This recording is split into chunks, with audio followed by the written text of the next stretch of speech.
I'd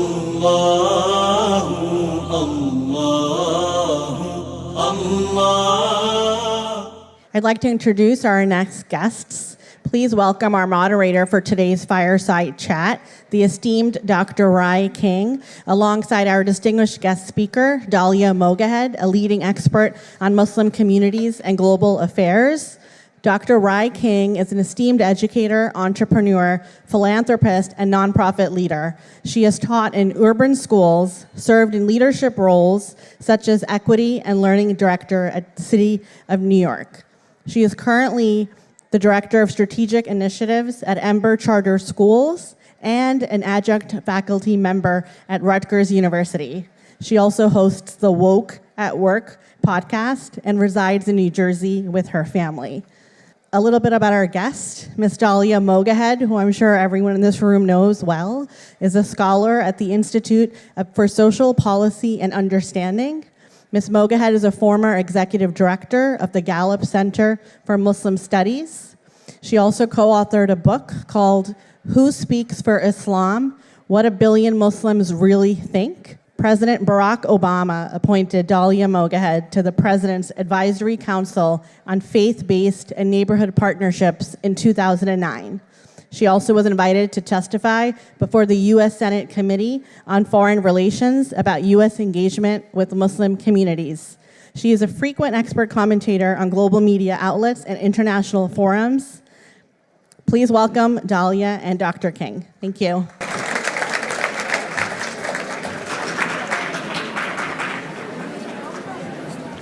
Assalamu alaikum wa rahmatullahi wa barakatuh. I'm very honored to be here and to speak with Dalia and have this conversation with you. Some of you may know my story, but many of you, I'm assuming, do not. My husband is activist Sean King, and we reverted to Islam I was about to say earlier this year, but it's 2025 now, in the day before Ramadan in 2024.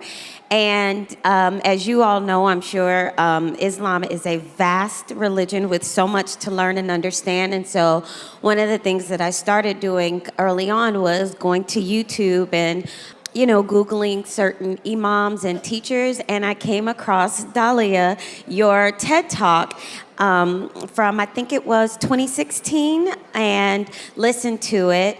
And I cannot believe that here I am today getting to interview and speak with you. So I'm really honored. Thank you. It's my honor. Thank you so much. Yeah, there's so much to talk about.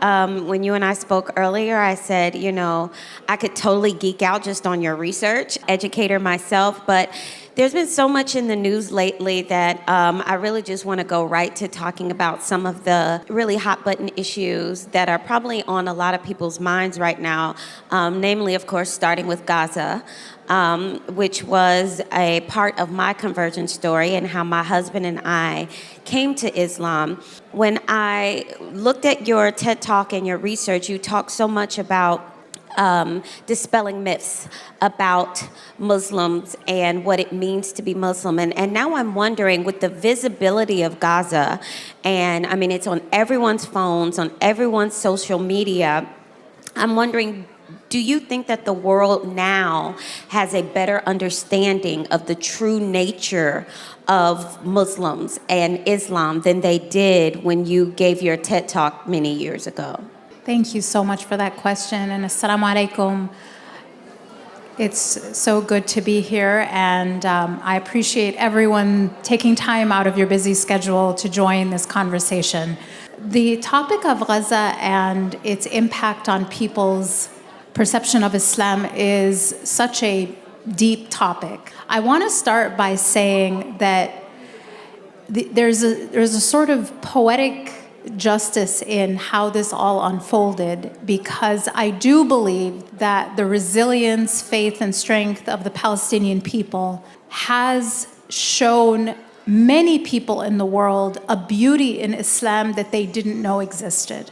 And why that's so profound is that in so many ways, Islamophobia was promoted precisely to dehumanize Palestinians. That there is this incredibly strong link between anti-Palestinian hate and Islamophobia.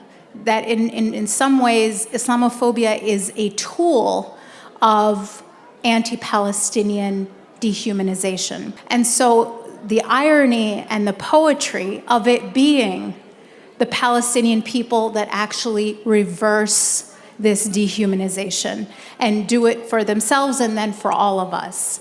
Because so many people have, we've heard these stories of what is giving, where regular people on TikTok or Instagram will be like, what is giving these people this kind of resilience? What is giving these people this kind of strength? And so they start reading the Quran. I mean, we've heard these stories and they're so inspirational. So I do think that there is a segment of the world that has been inspired to look at Islam through different lenses, through the example of this beauty. And I do want to point out for all of us to take a look at that, because I was talking, I did an Instagram live with Mansour. He was basically a reporter that was based in Gaza. He is Gazan himself, and he was there reporting every single day. And when I did my live with him, he was still there, like literally living in a tent in the middle of winter. And we had to do all kinds of things to try to communicate. But one of the questions I asked him, I said, in other circumstances, when people lose their electricity, you see, them basically rioting over toilet paper. I mean, it doesn't take long. It's like 2-3 days without power, and people lose all sorts of, civilized norms. And they start fighting over things, and they start hoarding, and they start, even rioting in the streets, breaking windows, stealing things. It doesn't take a long time for that instinct to kind of come out. And it's very small losses in normal comfort. And yet what we've seen in the case of Gaza, they have lost these things, and it has gone now more than a year. And yet what we see is the exact opposite. We see people sharing the tiniest amount of food that they have, not only with, other people around them, but even with their animal. People take care of other people's children when their parents die. There's so many examples of human, there's this idea of moral awe, where you're literally experience awe at viewing high moral character. And that is what we have experienced watching what is happening to Gaza. How is this happening?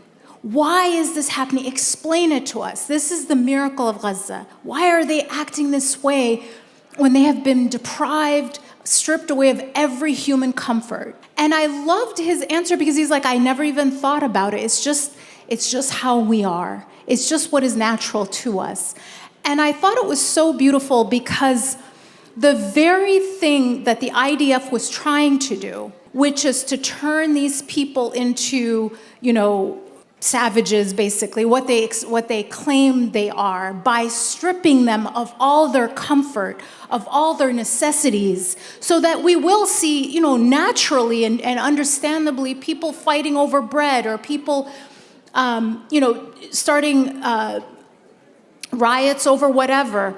Like we saw here in the States during the pandemic, Exactly. all the fights over toilet paper and all of that. It doesn't take long for us to descend to this kind of behavior. So their goal was to let the world see Palestinians behave this way. And the irony and the beauty of it is the very thing that they did was what showed the beauty of the Palestinian people, in that they behaved in exactly the opposite way. So he just sort of reflected, and he said, I never even noticed. I never even thought about it. I'm like, yeah, this is not, think about so many other contexts when that is the kind of behavior you saw when these things were stripped away. And in only a few days, not over, months and years. So I do think there's a segment of the population that has seen something that we could never show them with our words. We could never, tell them with our theories, but they had to see it like lived out in the way the Palestinians conducted themselves. But there's also a very strong propaganda machine. So there is another segment of the world that has been so politically and it has been radicalized against Muslims and Palestinians. We can't be naive to the fact that that also exists. Not everyone is looking at social media, and not everyone is looking at the same feed we're looking at. So when you look at mainstream media, it's a very different narrative. And when you look at certain other kinds of feeds, it's a very different narrative. And so I feel like the world is almost polarized, that this genocide has divided people, but not in the way that people think, not along religious lines, not along even partisan lines, not along national boundaries, but it's around people who see humanity for what it is, people who believe in a common humanity and are seeking information that supports that worldview, and others who are misinformed and willfully ignorant, who are buying into the dehumanization of one group. And I feel like you could almost even forgive people a little bit for that, for their buying into some of the misinformation. Even when you look at the messaging of our own government during this genocide that has been happening, I'm aware that they put out, the White House put out this document about addressing, anti-Arab and Islamophobia in the country on the one hand, but then also on the other hand, supporting some of the misinformation that has come out regarding, what happened on October 7th and different things like that. And so you can almost forgive people a little bit for some of the confusion, because the messaging that they're hearing from the highest offices in this country is just as confusing and is just as baffling. So, to your point about the world and our social media feeds, I've been amazed. I'm new to TikTok. My 15-year-old daughter is here with me.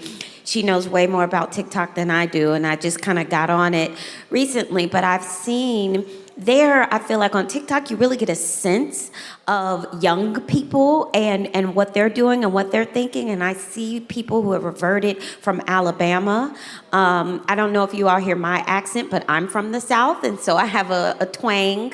And so it's so interesting to me to get onto TikTok and see a white woman from Alabama reciting Quran in her country accent, but this is what Gaza has done in terms of bringing people from all walks of life into Islam.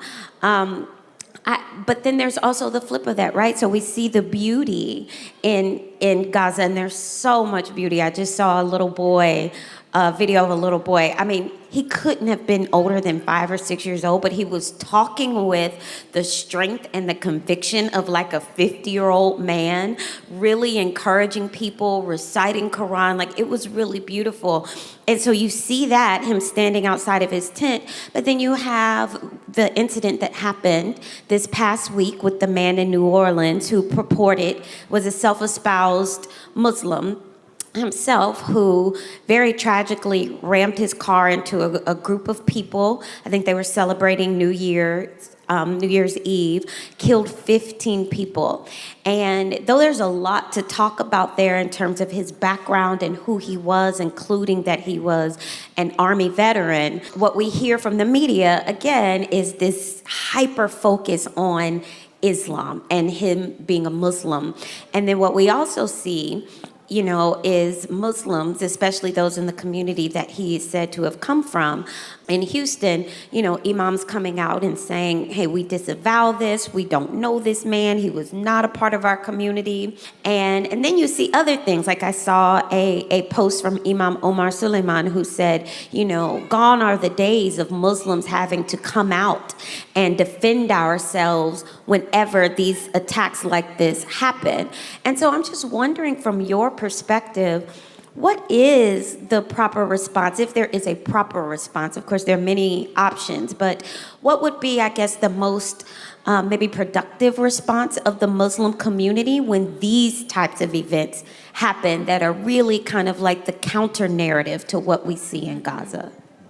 It's such an important question. I would encourage everyone to read an op-ed that Sheikh Omar actually wrote about this horrific incident in New Orleans, because New Orleans is his hometown, right, where he was born, where he was raised, where he was an imam, where he led an effort after Hurricane Katrina to gather interfaith leaders to address the suffering of people. And what he says in his article, which I thought was very helpful, is that we should, he modeled this idea, he didn't say it outright, but the idea is we should express the same grief that we would at any loss of life, right? Because we are people who value life. The value of life in Islam is so sacred. So when innocent people are killed, of course we would express grief and sorrow and sadness at that. But where it becomes, I think, harmful is the idea that we should feel a sense of responsibility to disavow ourselves from an action that we had nothing to do with. Criminals come in all shapes and sizes, and they claim, especially, in the United States, we have mass shootings more than once a day. There's a mass shooting. So for us to then suddenly feel this collective responsibility for, or this sense of collective guilt for something we had nothing to do with, is something we have to rethink. And we have to start to gently educate our fellow Americans who are not Muslim, as well as our fellow Muslims, with this idea. We know from research that according even to the Biden administration's own report on domestic terrorism, on terrorism casualties in the United States, that the greatest threat to the American public in terms of casualties are right-wing extremists, white supremacist terrorism. So when one of these incidents occurs, no white person feels any kind of need to distance themselves. No conservative who might share some aspects of their ideology. These are right-wing anti-government, and there's, conservatives who believe in small government. None of them feel any obligation or any sense of collective guilt for this incident, even though, and I emphasize this, even the Biden administration themselves, the FBI report on terrorism themselves, even the ADL says that the greatest threat, in terms of the greatest terrorist threat in the United States, comes from right-wing extremists. So if that is the greatest threat, and the people who share their identity feel absolutely no need to distance themselves, disavow themselves, why should we? And it goes further, because if you, or if someone is telling me that as an American, as a mother, as a taxpayer, as a law-abiding citizen, they suspect me of condoning the killing of innocent people on account of my religion and my ethnicity, unless I convince them otherwise, it's them that owes me an apology, not the other way around. Absolutely. So it's just really important for us to start to push back against this narrative that until and unless we are condemning terrorism loud enough, it's a fair request or a fair suspicion that we must condone it. How would anyone condone mass killings of innocents? Right. How would anyone justify that? Right. So it's something we need to go beyond simply condemning it one more time, thinking that's going to work. Yeah, agreed. Thank you for that. it reminds me of, growing up in this country as an African American, and often hearing the narratives about crime, being perpetrated by African Americans. I can remember sitting in front of the news with my mom and, hearing about a crime that happened, and she's like, oh God, please don't let it be a black man. Please don't let it, that, because what we understood is that we, just in our own individual bodies, were also representatives to this country and to the world of our race and our people. And we understood inherently that it wasn't fair, but this is the way that it was. And so now being in this body as an African American woman and as a visible Muslim, now wearing hijab, I am doubly aware of, the stereotypes that exist. But I did not feel any need once I saw that news story to all of a sudden jump on my social media feeds and say, I just want everybody to know Islam is this, Islam isn't that, Islam is this. I didn't feel that need, and I was so glad to see other Muslims, like you said, who express grief because, goodness, killing 15 people who are just out celebrating. I know enough about Islam, and I don't know a lot. Obviously, I'm very new to it, but I know enough to know that Allah subhanahu wa ta'ala just values every single life. And I think you can correct me on this. I don't know if it was a hadith or if it's in the Quran about each person's life representing an entire universe. I think there's something like that being said. And so, we really value it. But I think that Islam, through the blessing of Gaza, has spoken so much for itself over this past year that I didn't see. Now, again, we're all in our own bubbles on social media, but I didn't see a lot of blaming Muslims. Even Donald Trump, I thought his official statement that he put out on Truth Social was different than I think it may have been several years ago. He was careful, I thought, in his wording to say something about Islamic extremism, something like that, instead of just a blanket Muslim Islam statement. I don't know, that's what I saw, and that's what immediately came to my mind. So I like to think that even with all of the misinformation and the years and years of stereotypes and all of that the American public and even the worst among us is a little more educated now than they may have been after September 11th. That's what I see, and that's what I hope. We would all hope that. I do want to actually make just a couple of points about what you just said. So first, the ayah that you're referring to, I believe, is in the Quran, and it is the one who saves a life, it's as if they've saved all of humanity, and the one who takes a life, it's as if they've killed all of humanity. So it's this idea of the preciousness of human life that Muslims believe in. And Islam also emphasizes that even in war, which we're not at war, but even in war, civilians, non-combatants are protected. So what this man did is prohibited. It was mass murder. And he was not a part of the Muslim community.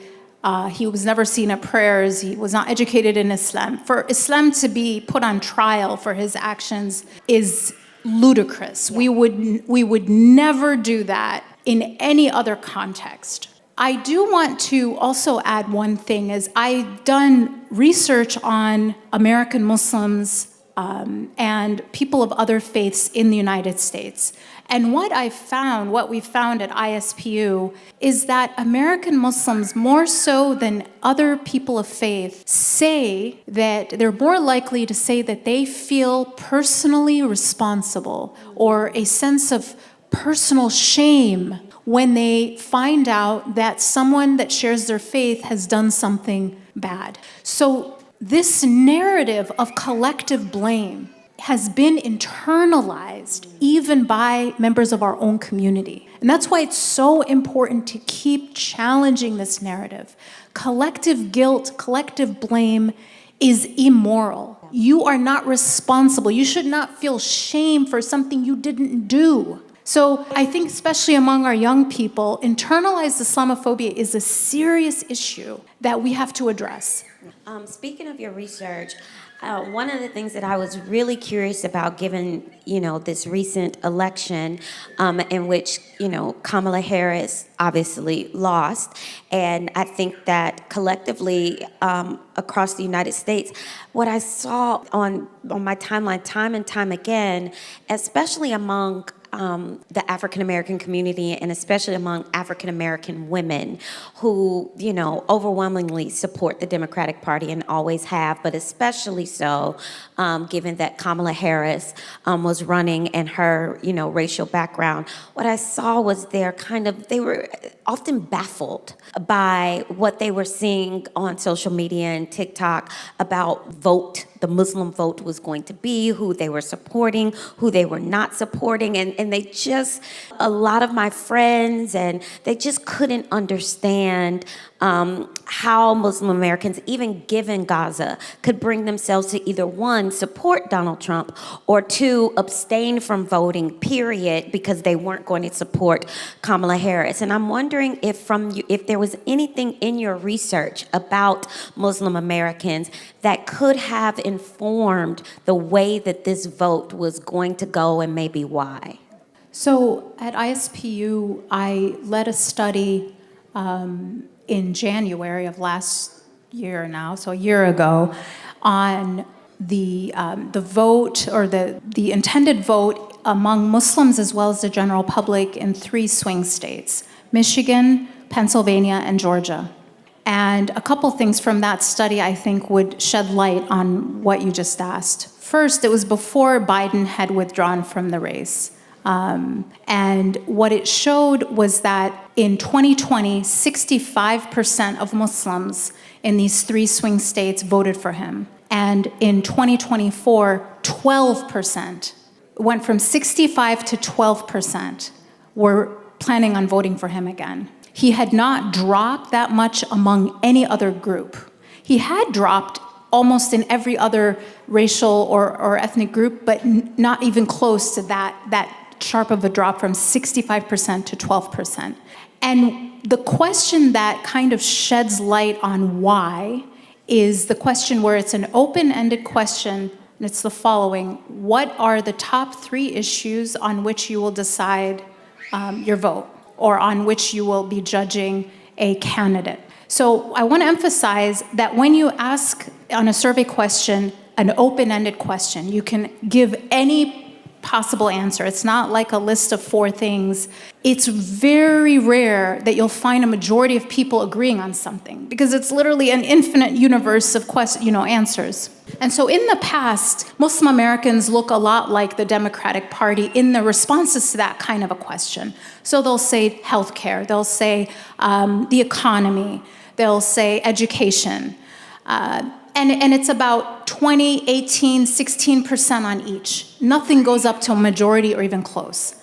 This year, for the first time in my career, 73% of Muslims agreed on a topic that they are judging the candidate on, and it was Gaza. For the first time ever, Gaza galvanized the community in a way I've never seen anything do before. So the majority of Muslims across partisan lines, even the 12% who are voting for Biden, their number one issue without a close second was Gaza, and it was the majority. Those voting for a third party or weren't going to vote, Gaza was their most important thing. And even those who plan to vote for Trump, same thing. It didn't matter. Was it that they felt like there was a possibility that he would be better on Gaza? Yes. That's the interesting thing. Regardless of who people were going to vote for, their number one issue was Gaza. So it wasn't a matter of whether or not Gaza was important. It was, who do I think will do the least harm? And it was a judgment call. No one was like, rah, Biden's awesome. Right. It was, he's less bad than the alternative, right? So I think we need to have a lot more grace for each other, especially after this election. Yeah. And heal as a community, regardless of who we voted for or if we voted, because it wasn't a matter of anyone throwing Gaza under the bus. Yeah. It was just a matter of a judgment call of who that, individually in that moment, in that ballot, in that polling station, who I think is going to do the least harm. Yeah. Because there were no good choices. Let's all just be honest about that. When it came to why it was only about 22% who said they wanted to vote for Trump, and 18% voted for him in 2020. So it's not like it went up dramatically. It's just about 1 in 5 Muslims supported Trump, in both elections. Their reasons were primarily 2 things.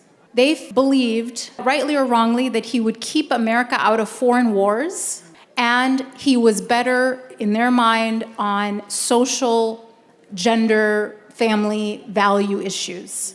That's it.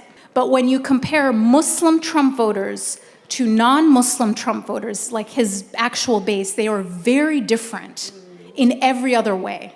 So Democrats, people who were going to vote for, who had at the time intended to vote for Biden, were actually fairly friendly to the Palestinian cause in terms of the general public, not so much the Trump-supporting general public.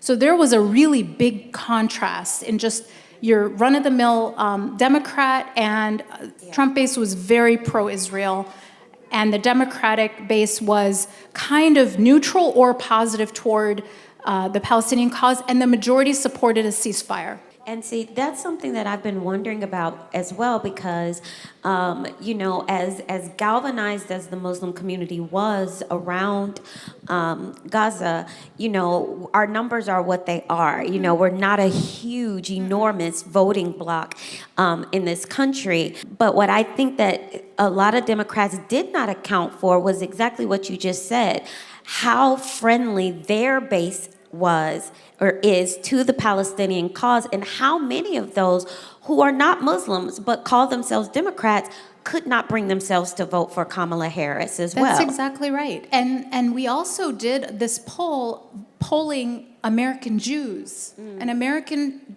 Jews who are Democrats. The majority of American Jewish voters who are Democrats also supported a ceasefire. Okay, so it's not a matter of Jewish versus Muslim on this. It's not a matter even of, Muslim versus non-Muslim or the Democratic base or whatever. It's a matter of the Democratic Party not listening to its own base. Absolutely. Including Jewish Democrats. There was a majority across the board who supported an end to this carnage. Yes. Right? So it begs the question, why? Why didn't Democrats listen to their own voters? It seems they were so enamored with the possibility, this idea that they were going to move Republicans, especially Republican women, over to the Democratic side. I think I saw where Kamala Harris campaigned with Liz Cheney. Liz Cheney, yes, thank you. More than anyone else. And I don't know where they got this idea from. And I don't know why they put so much stock in that. But again, it shows that not only were they not listening to Muslim American voters, they weren't listening to their base, period, who time and time again on social media, whether they were Muslim, non-Muslim, Arab, Black, white, whatever, I saw so many people in my own ecosystem who are not Muslims who refused to vote for Kamala Harris because of the Gaza issue. And I feel like that, maybe more than anything, is what cost them the election potentially. Again, these are just my thoughts. I'm not the researcher on this. You are, but it sounds like the numbers do really bear that out. So. I definitely think it was a contributing factor. It wasn't, of course, the only thing. Yeah. There were a lot of other things working against Kamala, including the economy and other issues. The other thing is there wasn't one galvanizing issue for mainstream Democrats, where there was for mainstream Republicans. Yeah. So Trump supporters had one galvanizing issue, equivalent in strength as Gaza was for Muslims. And that was, quote, border security. So, quote, border security is, of course, a euphemism of like fear of immigrants. And remember, these were 3 swing states, Michigan, Pennsylvania, and Georgia, right? None of them have a border that they need to be worried about, Exactly. right? But they're so scared of like immigration or, this idea has so much salience in the base. And Trump was able to use that and really get support. And so the difference between a salient, galvanizing issue and not having it is enthusiasm. So when we talk about voting, one voter isn't just equal to one voter. You could hold your nose and vote for whoever. That's different than enthusiastically voting for that person. Now, how is it different? It might seem the same. You're voting, you're casting your ballot the same way. No, when you're enthusiastic, you're going to want to go out and tell all your neighbors to go vote. You're going to tell your friends, your family. It's totally different. And the enthusiasm was low in just the Democratic base in general for several reasons. Yeah. I want to pivot a little bit. We're about halfway through our time together. And I want to talk about some of the other issues that I've seen you address in the past. Namely, I want to start with Malcolm X. So I was born in the 80s, grew up in the 90s when the Malcolm X movie came out and everybody was wearing the X hats and, feeling, a lot of kind of black pride around Malcolm X. I've seen the movie several times. I am ashamed to say I had not actually read his biography until this year, until 2024. I think I just assumed I knew his story because of the movie and I've seen documentaries. I actually read the book and was just floored. One, at how much I didn't know, but two, just how key Islam was to his life and his worldview and even the shifts that happened later in his life. It is only since I've become a Muslim that I've understood his importance to the Muslim community at large. I thought of Malcolm as a black figure that gave the black community a whole lot of pride. And I've since heard so many stories about how key Malcolm X as a figure was and has been to Muslims all around the world and to Muslims who have immigrated to this country. You talked about how Malcolm X helped you to transform from being what you said was a Muslim in America to being an American Muslim. I'm really curious about that and what you see as the difference. Yeah. So let me just tell you a little bit about my background to explain the answer. I was born in Cairo and I came to the United States when I was 5 years old. And my parents were students at the University of Wisconsin. We lived in Madison. And they weren't American, they were foreign students. I wasn't an American. So I grew up in Madison as an Egyptian Muslim living in, Wisconsin. And as I grew up in public school, I never thought of myself as an American. I actually wasn't. I didn't actually naturalize as an American until I was 24. So growing up, I wasn't an American, and that's not how I identified. I also just had no clue that Muslims had any history in this country. I had no way of knowing that. Madison was at the time, especially a very small Muslim community.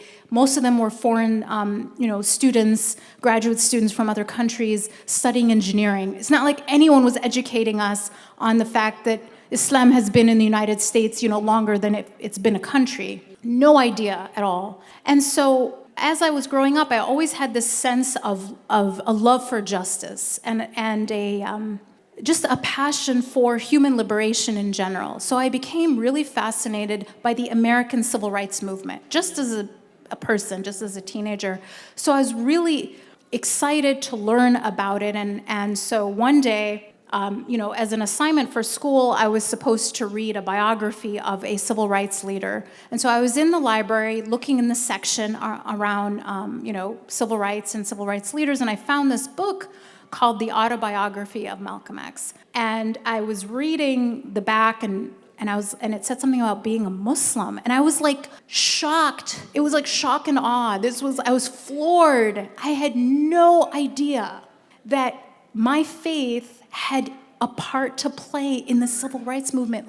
This blew my mind. I guess I thought what everyone thought was Islam was over there. It was a part of, majority Muslim countries. And like the fact that it had anything to do with America in that way was not something I understood or had any idea of when I was 15. This was like, so I was born 1975. So this was, a while ago. And I read the book really cool. It was like I finished it like I just almost like swallowed it. I inhaled it. I was so excited by this book. And the book was so transformative to me. I feel like I was politicized by this book. I was energized. I was inspired to be a better Muslim because of his story. And it gave me this sense of ownership, this sense of being a part of the American story in a way that I didn't know I was. Because Islam helped build this country and helped liberate people in a way that was really important. And so that's what I meant by it was how I went from being a Muslim in America to considering myself an American Muslim. Okay. Because now I realize that was a thing you could be. Yeah, that makes total sense to me, especially as a new Muslim, navigating this space between, before I became a Muslim, I probably would have said I was black first. That was my identity first and foremost in this country. And then I became a Muslim, and it has completely taken over my life, which I think is what it's supposed to do. I think is the point. It has completely taken over my life to where I would 100% say I'm Muslim before anything else. But navigating that space between blackness and Islam, and when I read his book this year, it brought it together for me in a way that was like both and, right? And I've since gone on another journey of really researching and understanding that Muslims were here with some of the first explorers. Muslims were here with the enslaved Africans that were brought over. Like, Muslims have been here. And it even made me wonder, because I did my own ancestry DNA, and mostly Nigerian. And I was like, wow, were any of my ancestors Muslim? And absolutely. If Nigeria, then it's an absolute yes. Yeah. Because while Nigeria is no longer majority Muslim, but that only happened in 1920 when it started to be majority non-Muslim. But it was a majority Muslim country before that. Yeah, and like you said, just so much of that history has been erased from America. It has been erased from African Americans. Because Islam is such an outwardly practiced religion, it was much harder to continue that practice when enslaved Africans were brought over to this country and was, very well stamped out. Of course, but then, of course, through the plans, Allah's the best of planners. And, through figures like Malcolm X, Islam really saw a resurgence here in this country that I am super grateful for. In a talk that you gave in 2016, you noted that a third of Muslim Americans are African American, and you challenged the Arab and Desi Muslim communities to address what you were calling intra-Muslim conflict in the area of racism. And I'm wondering if you've seen progress towards that in the 8 years since you gave that talk. It is an issue that, again, as a new Muslim, I'm really trying to learn the religion. I'm trying to learn the Quran. I'm trying to understand all of those things. And so I'm not super focused on this.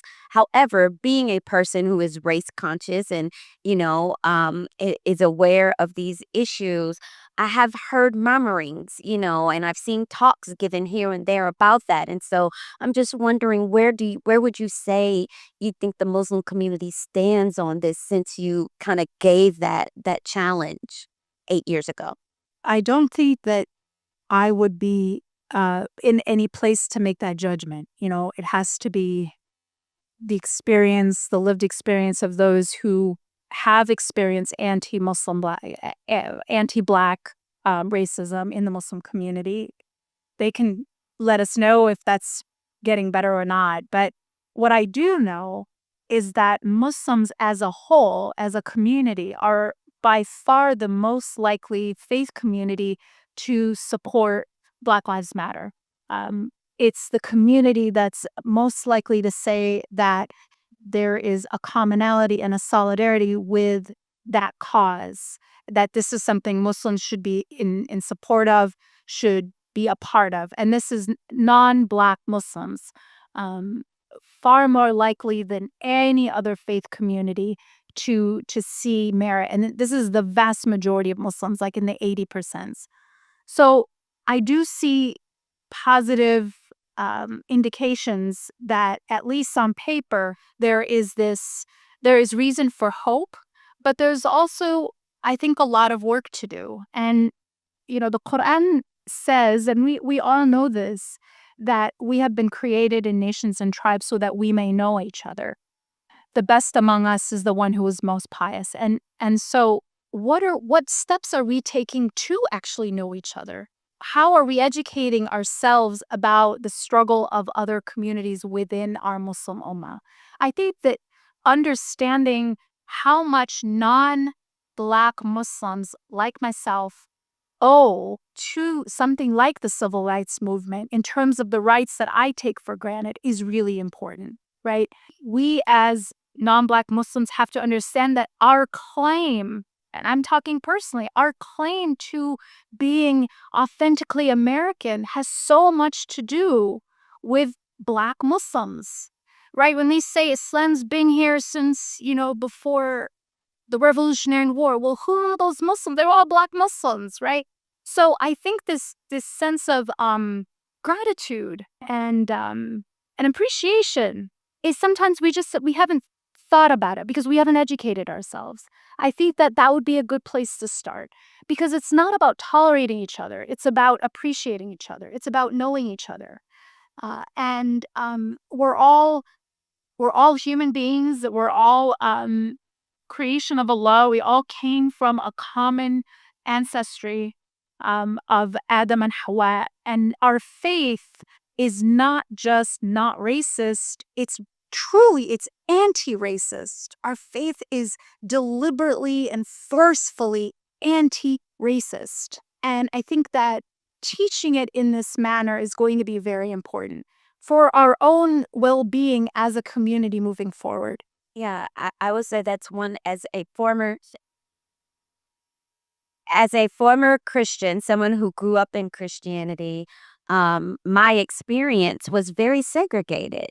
First of all, I grew up in, I guess Kentucky is the South. I don't know. Some people say it's the Midwest, but it's very Southern in its sensibilities. And there was Black church and there was white church, and I'm sure you all have seen the jokes. Black church and white church, nothing alike, not the same at all. Black church takes all day. White church, you're in and out in a couple of hours, different things like that. To come to Islam and have this experience where I'm sure, because our communities tend to be segregated just because of the nature of the United States, there are masjids that are predominantly Black, just given the neighborhood that it's going to be in, or that are predominantly Arab or Desi or whatever. But for instance, when my husband and I went on Umrah in November, and we just kept marveling at the fact that here we were in Medina worshiping with people from all over the world. I mean, looked every kind of way, that people could possibly look. And we're all saying the same thing in our prayers and in our worship. And we couldn't believe it when we were talking to each other, because there's no Christian equivalent to that at all. There's nowhere in Christianity where people from all over the world are going to gather, and they're different races and different languages, but they're saying the exact same thing. So I say that to say that my experience in Islam, as someone who grew up in the American South as a Christian, has been very anti-racist. This is just my own personal experience. And then also,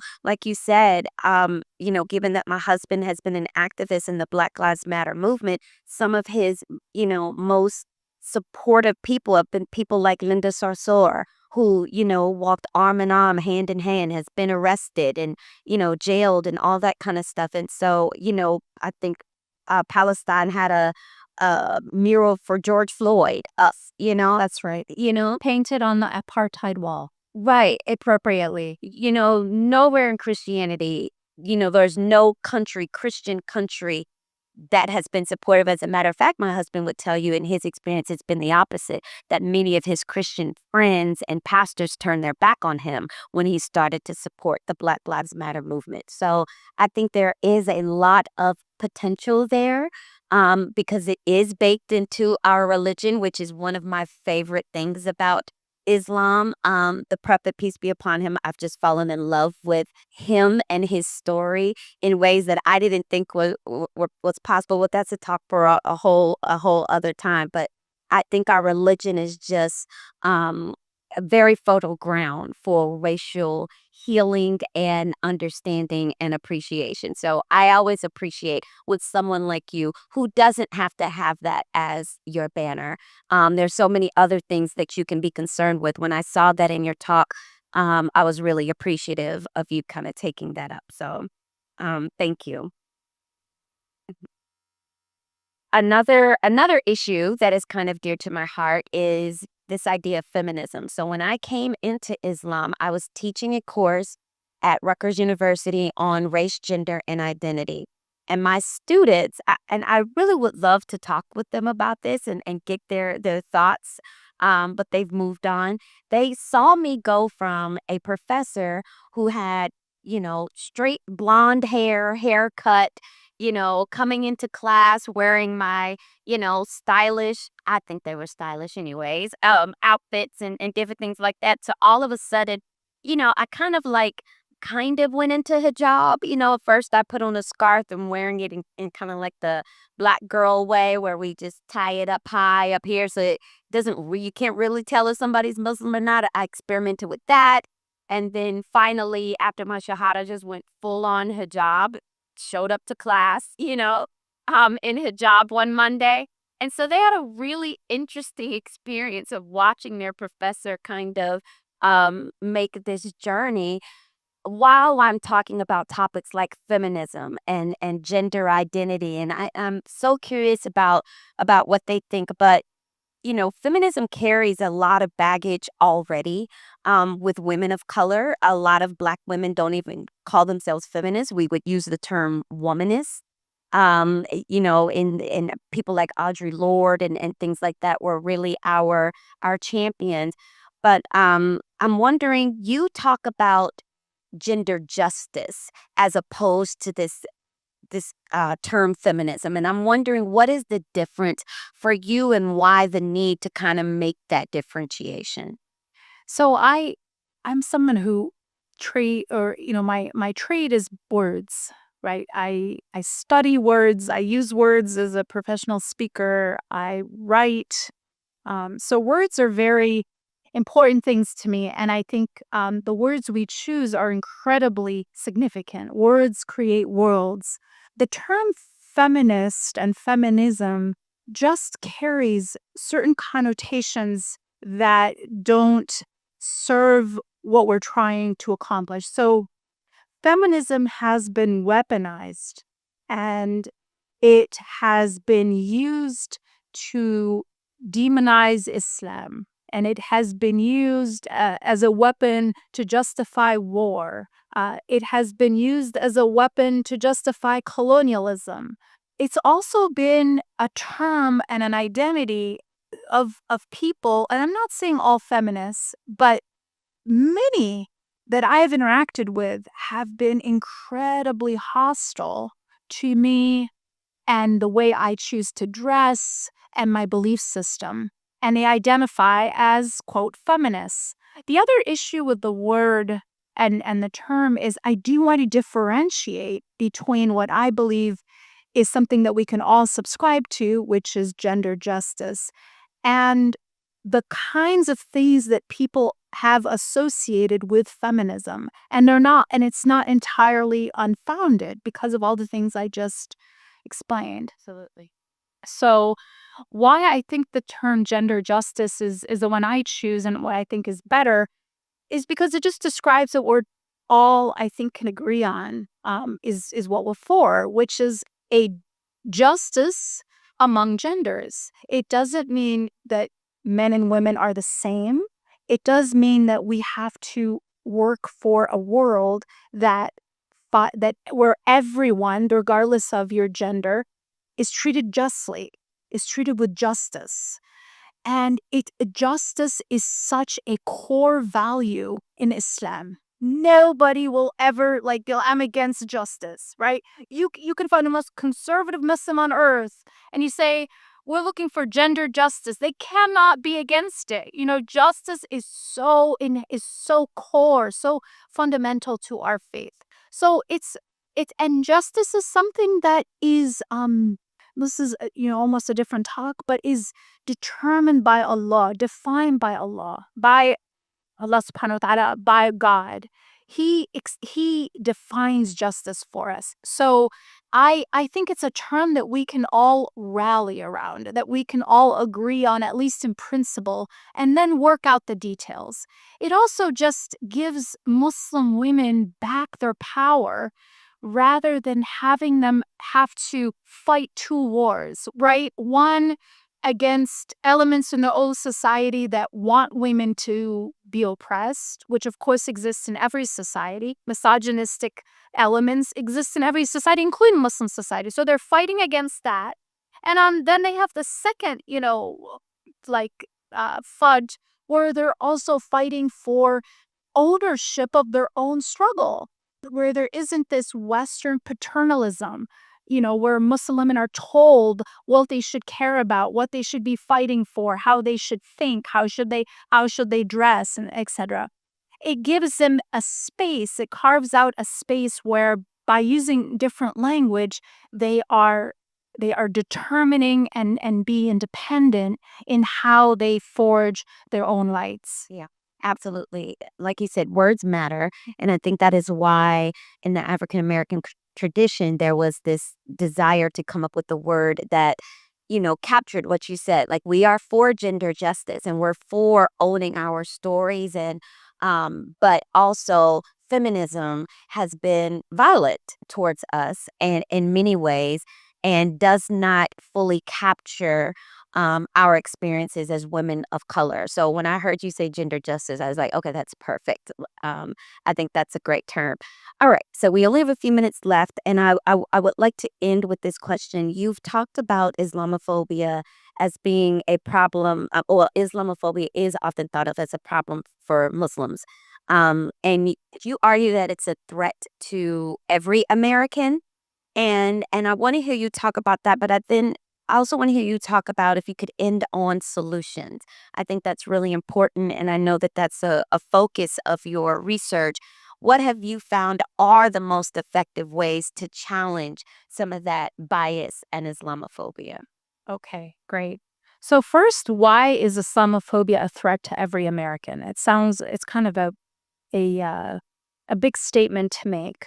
Islamophobia is a threat to every American because it thrives on fear. So fear erodes three things. When you look at on a neurological level, according to neuroscience research, when we are afraid, we are more likely to endorse authoritarianism, conformity, and prejudice. And those three elements erode freedom. So it makes us less free as a society. It makes us consent to things that we would normally not consent to. For example, the Iraq War. Today, the majority of the American public say the Iraq War was, at the time, the actual day that in March of 2003, when our military was invading Iraq, the majority of Americans, more than 80%, believed that there was a direct link 9/11 and the majority of Americans supported the Iraq. Now, what does this mean? It means that the Iraq War was sold to Americans through lies, through Islamophobia, through selling fear. So they consented to something that they later regret, and has cost in Iraq millions of lives, and in our country untold damage in terms of casualties in the theater of war and then in suicide. More veterans, more soldiers, members of our military have died because of suicide than in the theater of war. So when we are fed lies, we can be manipulated. It is a tool of public manipulation. The other thing about Islamophobia is it correlates with anti-Black racism and anti-Semitism. Okay? So it is one branch on a larger tree of bigotry. The more we feed Islamophobia, the more we feed other types of bigotry. And then finally, it makes us less safe. So this idea that talking tough against Islam and using really offensive language as being tough on terrorism is entirely incorrect. There was an actual terrorism. There was a recruiting video for a terrorist organization that was using clips of the Republican primary debate, clips of Islamophobic quotes from the Republican candidates trying to one-up each other who could be more Islamophobic. That clip, that video clip, was used in a recruiting video to recruit for this terrorist organization, saying, look at how hostile America is to Islam. Islamophobia is actually feeding into narratives that are hateful to the safety and well-being of Americans.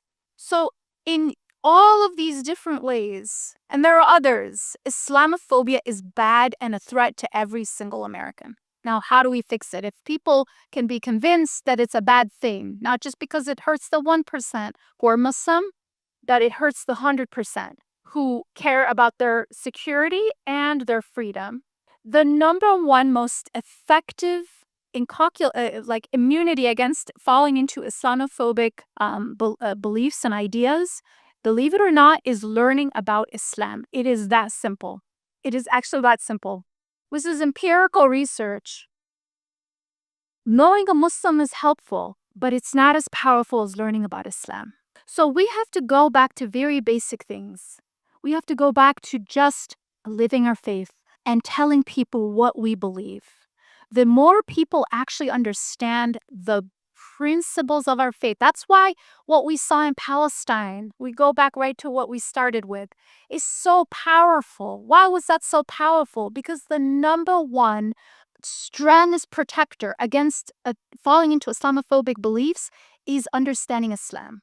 And when you see Islam lived out so vividly, so beautifully, you are protected against falling into this way of thinking that is hurtful to all Americans. Yeah, that makes so much sense.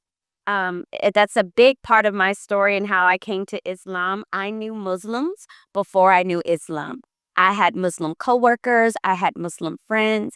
And so when it came time for me to consider and becoming Muslim, I didn't have a negative correlation, a connection to Islam because I had known Muslims first, who were so good to me, so kind, so giving, and so loving. And now in my journey of this past year of knowing Islam, first of all, I'm like, where has this been all my life? How did I live 43 years without knowing this? Because it's absolutely a beautiful religion. And so that makes perfect sense to me, that the way that we combat Islamophobia is to teach people about Islam because the religion, it truly speaks for itself. Thank you so much, Dalia. I really much. I could talk to you for another hour. You're so smart, but I appreciate this opportunity. Assalamu alaikum.